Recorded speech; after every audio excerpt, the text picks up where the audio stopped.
Welcome and thanks for joining me. Today's webinar is going to be about going social, external STS with Sitefinity CMS. My name is Seth Cleaver and I'm a Sitefinity sales engineer with the Australian Telerik office.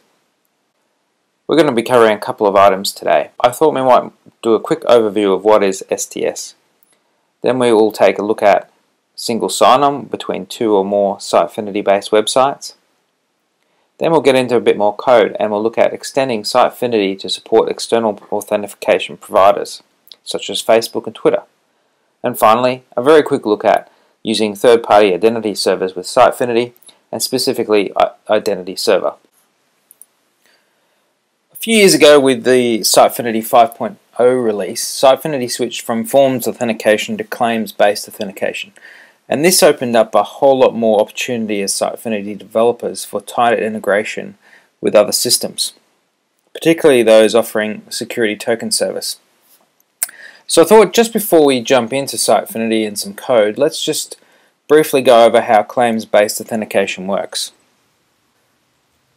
The process begins when a browser requests a token from a security token service. That STS is provided by an identity provider. It could be Facebook, it could be Google+, Sitefinity, or any one of the many identity providers we use on a day-to-day basis. So in the case of a fresh install of Sitefinity, this STS is of course provided by itself. So once it receives the request, the STS authenticates the user, and the user must prove who they are. Of course, in most cases, this is provided by means of a username and password. So if the user successfully passes the authentication, then the STS constructs the token that the user has asked for, and this is passed back to the browser.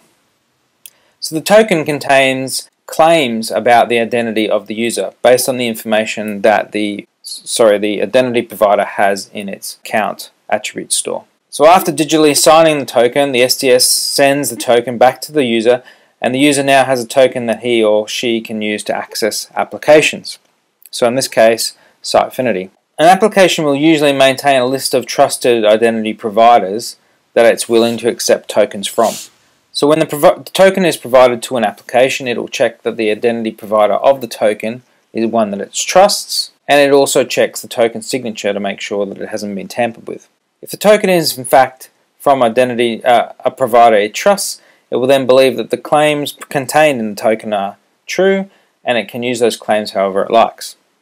So in our case, those claims are used to find a matching user within Sitefinity, and then Sitefinity can then decide what the user is able to access. So when we're dealing with STS, claims-based authentication, identity providers and so on, we're dealing with recognizing who the user is and not what they can do within Sitefinity. Okay, first off we're going to have a look at single sign-on between two or more Sitefinity websites. It's probably not too uncommon now to have clients that have more than one Sitefinity based website, and the request might come across your desk to implement single sign-on across all the Sitefinity sites in a client's portfolio. This is a good one to start off with, I think, and it's a fairly simple implementation. So you'll notice on my desktop I have the Quantum Sitefinity demo website. This is a website that we have in the Sitefinity SDK. So have a look at the SDK if you haven't already. Google Sitefinity SDK GitHub and browse through all the projects there. Now this is the one, I think it's listed under samples corporate, I believe, and you can download this project. It's quite a good project to have a look at because it demos a lot of the functionality of Sitefinity itself. You'll notice then I also have another site which I've used my design skills and created a nice homepage here under webinar.sitefinity.com with a login widget and also a logon status widget on the right. To get going on this, what you need to do is just Google Sitefinity SSO, and usually the first result is this authentication and single sign-on section of the Sitefinity documentation. There's a number of scenarios here outlined, including Windows authentication. But we're going to go down and we're going to look at the setting up SSO with claims-based authentication part of the documentation. Now I'm not going to go into this in great detail. You guys are all developers. You've probably had some experience in configuring Sitefinity, and this is pretty straightforward. So basically on the issuing website we're going to use the Quantum demo as the issuer. So it will be the website responsible for authenticating a user. So it's called the issuer. You'll just go down through the advanced settings into the security part of the configuration, and we'll add a relying party, and we'll put in there the webinar.sitefinity.com website. On the relying party, we'll go through to the security section in the advanced settings of Sitefinity, looking for the security token issuers, and we need to add in there both the quantum.sitefinity.com website and the webinar website as well. Now all this is documented in the documentation. You also need to go through to the relying party project into the web config, and under WS Federation we need to set the issuer to the Quantum URL and the directory for the authentication. So after that we can head back here, and what's not in the documentation, unfortunately, and I've brought this up and hopefully it'll be added shortly, is that when you authenticate on the back end of Sitefinity from the webinar.sitefinity.com website, it'll correctly send you through to Quantum to do the authentication. But on the front end login widget, it does an AJAX request to the authentication handler on the Quantum website, and because I haven't set the access control allow origin header for the issuer's response, it comes back with an error. There's not a lot of detail there, it just says error.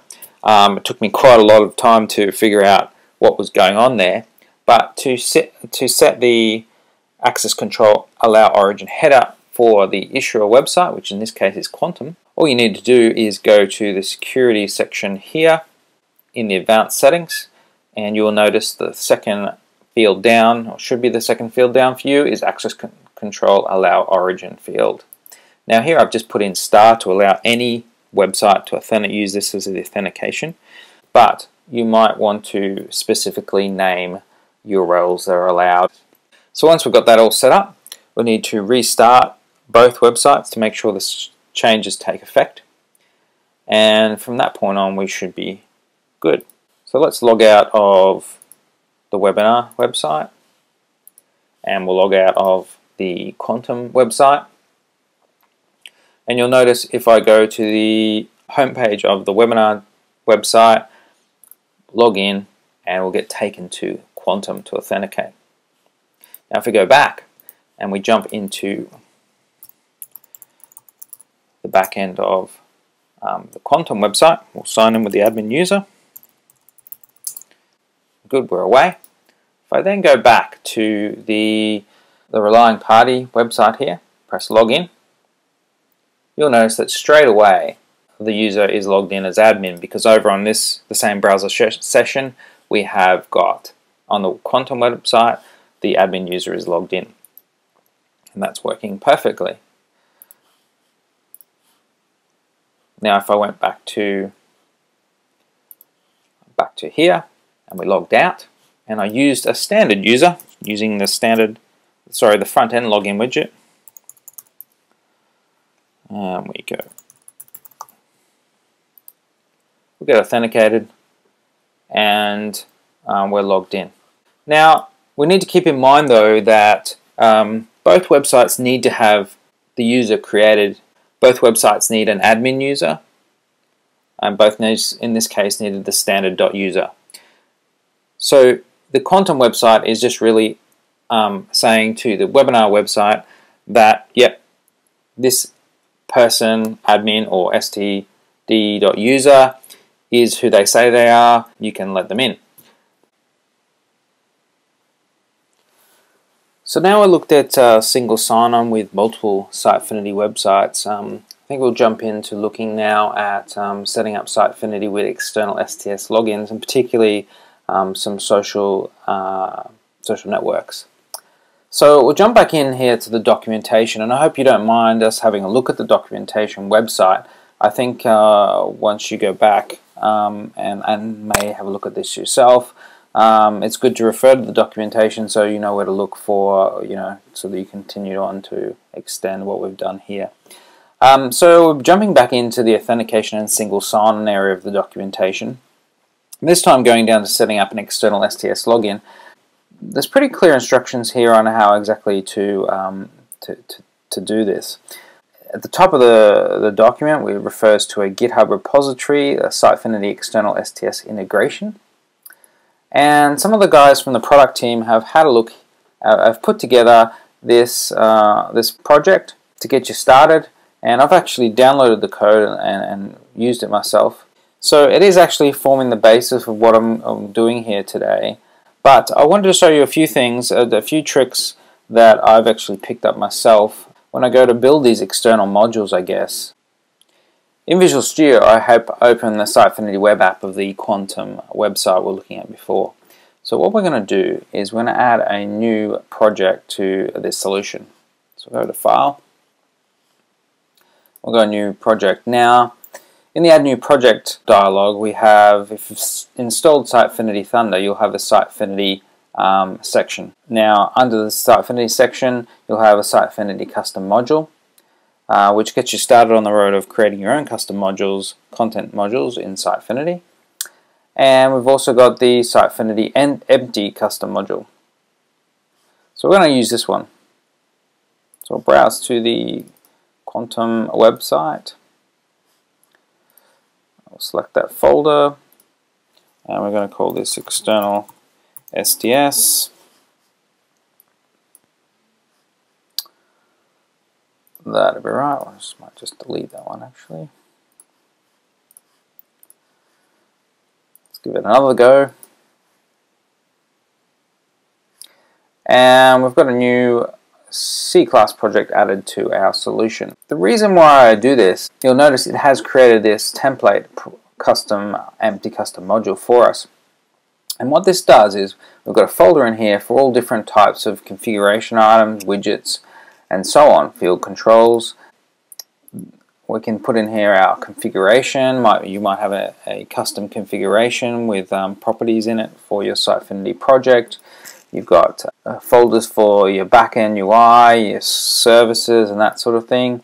And you've got your widgets for form widgets, layouts, and page widgets. So I often start with this because you'll notice if you go to the module, it has a bunch of well-documented sections in it. And you can do several things like when the application starts, you can run through and add configs, all sorts of different things. For example, we might want to uncomment this install page widgets, and we can go down to this section here.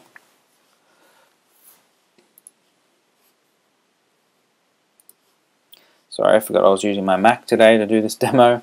So we've got this section, this method here called install page widgets, and you'll see that there's comment and example of how to automatically add a widget from this custom module here into your Sitefinity toolbox. So that's really handy. It means that you can set this up, you can code away all you like, you can create all the widgets you need for your project, and when the Sitefinity site starts, the installer will run and it'll execute all these methods here and add toolbox items, even add pages and that sort of thing. So there is one important thing. If you go into the installer, you'll notice down here they've got a startup type of disabled. Once I've sort of got this ready, what I normally do here is change this to on application start, and we'll uncomment this line down here. And what will happen is when Sitefinity starts for the next time, it'll install this module very similar to the way that other modules are installed in Sitefinity. So it's really quite a handy template, I find, for building a single library of all your custom widgets, configure items, etc. You notice here at the top of the file, it's got links to documentation on what's going on in these files here. So I've loaded up my external authentication module that I've created. I've used the code from the external STS project on GitHub, but I've sort of moved files more in line with the empty custom module that comes out of Sitefinity Thunder. So first of all, we've got a couple of configuration items. In here, this holds the information for the app IDs and the secret keys and things like that that is required by Facebook and the other auth providers that we're using. Down the bottom here, I've also got a page IDs element. So this is a separate configuration item here. I'm planning to have a number of controls in this project for registration, for adding other providers to your account, and also for the login widget. So what I'm planning here is to hold the page IDs that will contain these extra widgets in this configuration here. It's not finished yet, but that's where I plan to extend it to. So going down further, we've got a number of widgets here.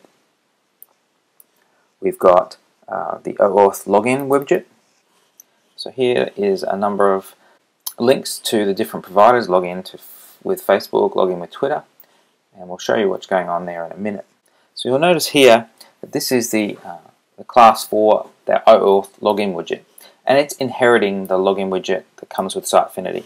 And we're basically override some of the methods in here.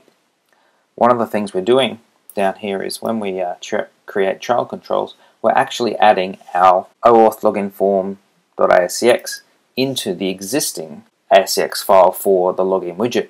So we don't actually have to provide all that functionality in our ASCX that the login control normally has. We're just simply adding to the top of it.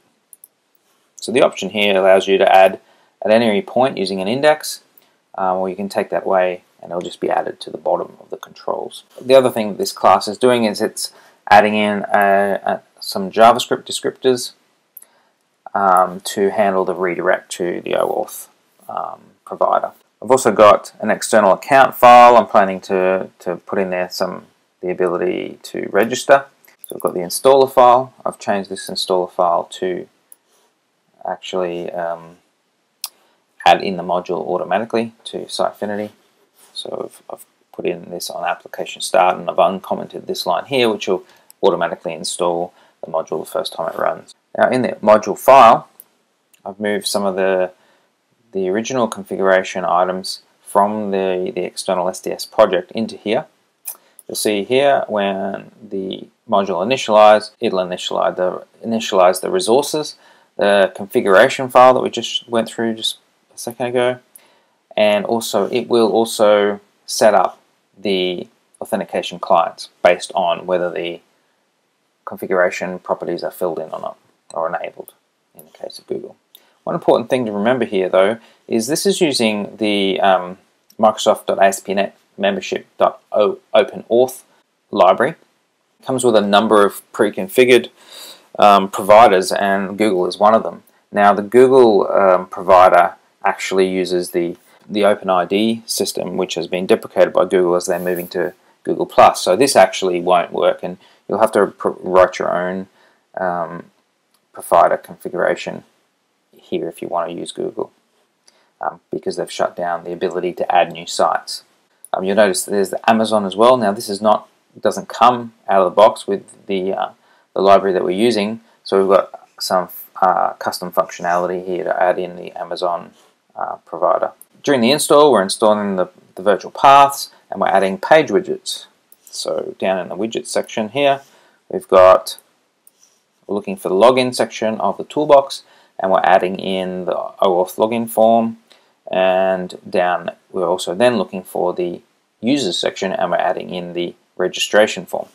Now one of the important aspects of this project is this handler.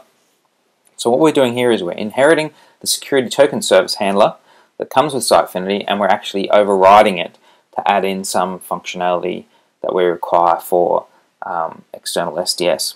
So we've got this process request method. It basically looks to see whether the request is coming from one of our OAuth providers, and if it does, it'll it'll send the code off to the handle a successful OAuth method. Now down in the method down here, we're grabbing the details from that have been returned from the STS service, things like the provider name, the user ID, and username. Down here we're checking whether there is already a user matching. with the username that's coming back from the auth provider, sorry, the STS service. And if it is not, there's no user for that particular service, it's going then and creating a service, a user here. Now, I don't particularly like that method. The issue I see with it is what this does is actually down in the create user method, it actually uses the ID, the user ID coming from Facebook or Twitter as the username for the Sitefinity user that it creates. I don't particularly like that. I think that we should be providing the user the ability to sign in with their default Sitefinity account as well as sign in with the Facebook account or the Twitter account or whatever that is. So in a second we'll go through some changes that I've made to this, but just be aware this will actually use the user ID coming from Facebook or one of the other services as the username when it creates the user. So this means that you have quite a complex number going into the username, and if the user decides that they want to disconnect their Facebook account, they can't then get into Sitefinity using their standard username and password unless they have a good memory and they can remember that big long number.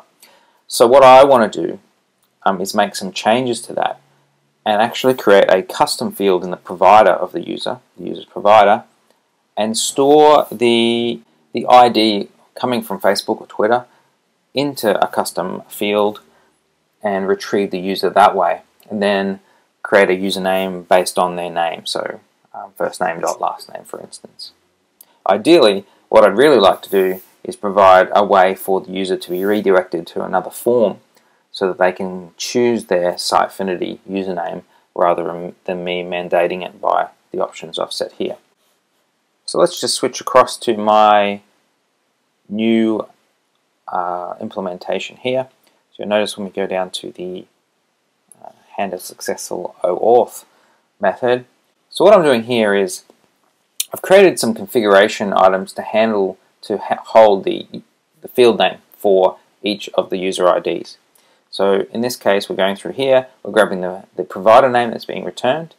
We're then going and looking at finding a configuration item that refers to the field that holds the user ID for the Facebook or Twitter user. Down below here we're going through, and actually I don't need this code here, I was playing with it a bit earlier, and we're trying to find the user based on the user ID coming from the auth provider. If we don't find the user, we're doing the same thing again and we're creating a new user. Now down in the new user area you'll see that I'm creating a username based on the first name and last name coming from Twitter or Facebook, creating this user using the friendly username, and then I'm saving the Facebook or Twitter user ID to a custom field in the profile for the user. So we'll go to the administration setting and we'll go down to settings, advanced, and then we'll scroll down to the custom config that I've created here. You'll see here we've got the different Facebook IDs and secrets. So I've filled in the Facebook app ID and also the Twitter ones as well, but I haven't enabled Google Plus, and also I haven't set up Amazon. So you notice here what I've got here is I've got a user ID field name for each of the providers. And then we need to go into the users section and adjust the profile types, so manage profile types. And then you'll notice in here I've already added in the fields to hold the user IDs for Facebook and Twitter. So here we are, Facebook user ID and Twitter user ID.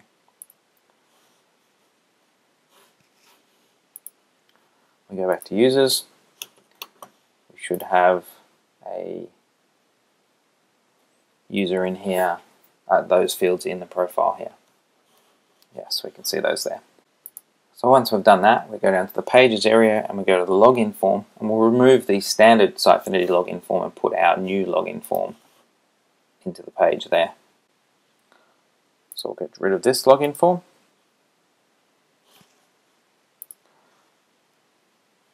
Navigate down to login,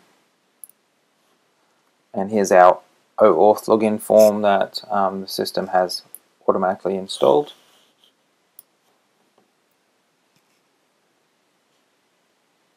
Go edit on here. Just going to add it in and fill in the destination page URL. And save that. And I'm also going to add in a little bit of CSS to tidy the buttons up.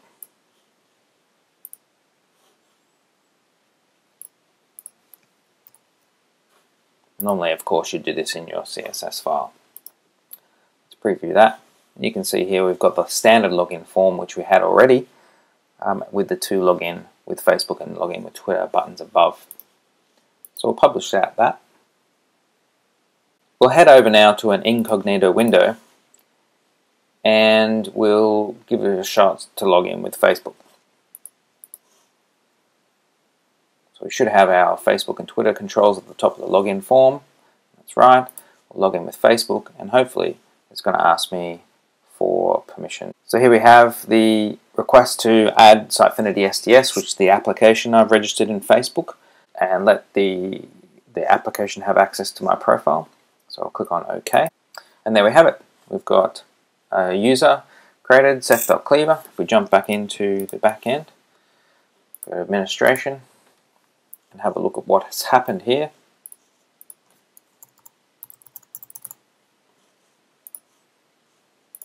This is our new user,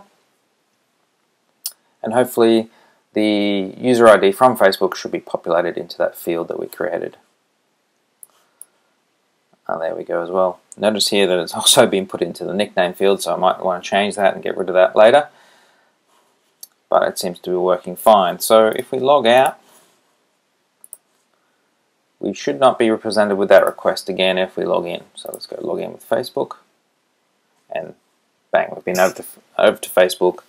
Facebook's seen that we have already given permission and sent us back, and Sitefinity's recognized us and logged us in.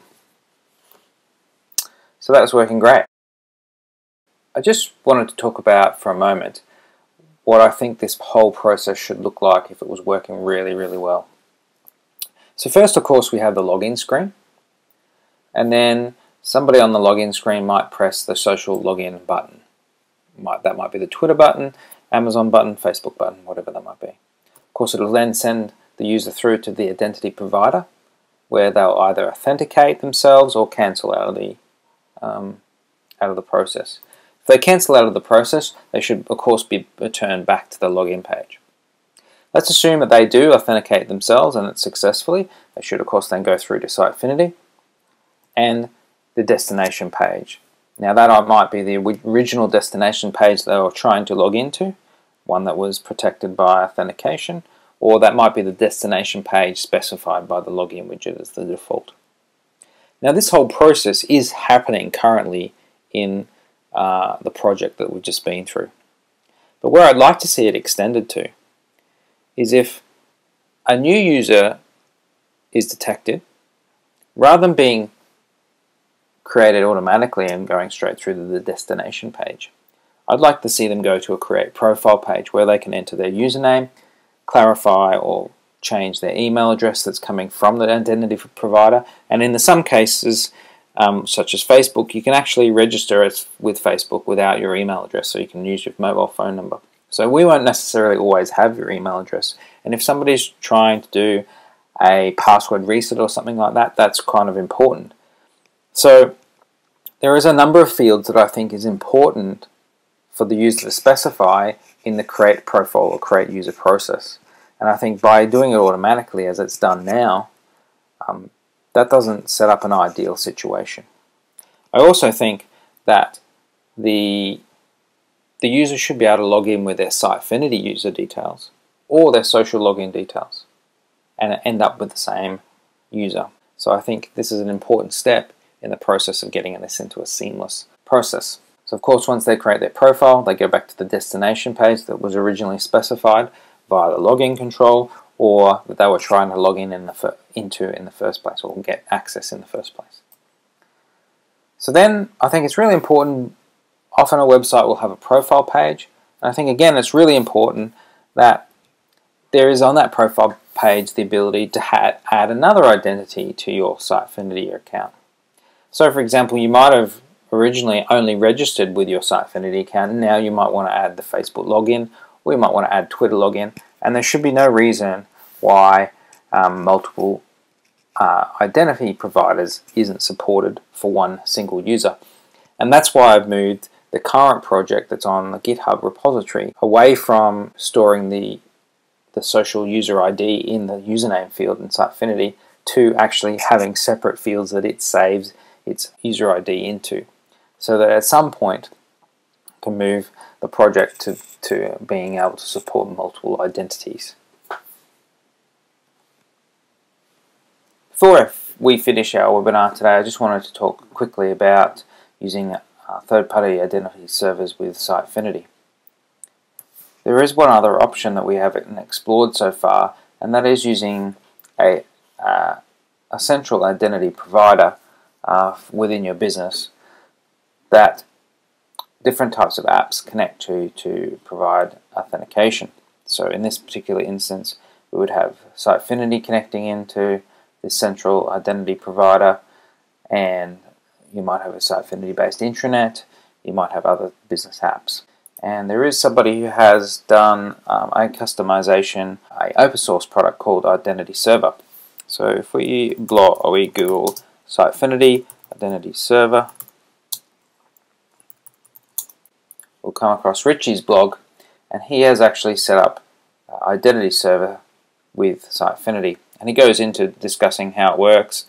He's actually got a GitHub repository which he has forked from the Identity Server main project and added some customizations specifically for Sitefinity. So if you want to go down the road of having a central identity server, then this is a good place to start and have a look at his project, download his code, and see if you can get it working with Sitefinity. Well, thanks for joining us today. I hope you've learned something. Here's a number of resources that we've used in this webinar that you might want to have a look at.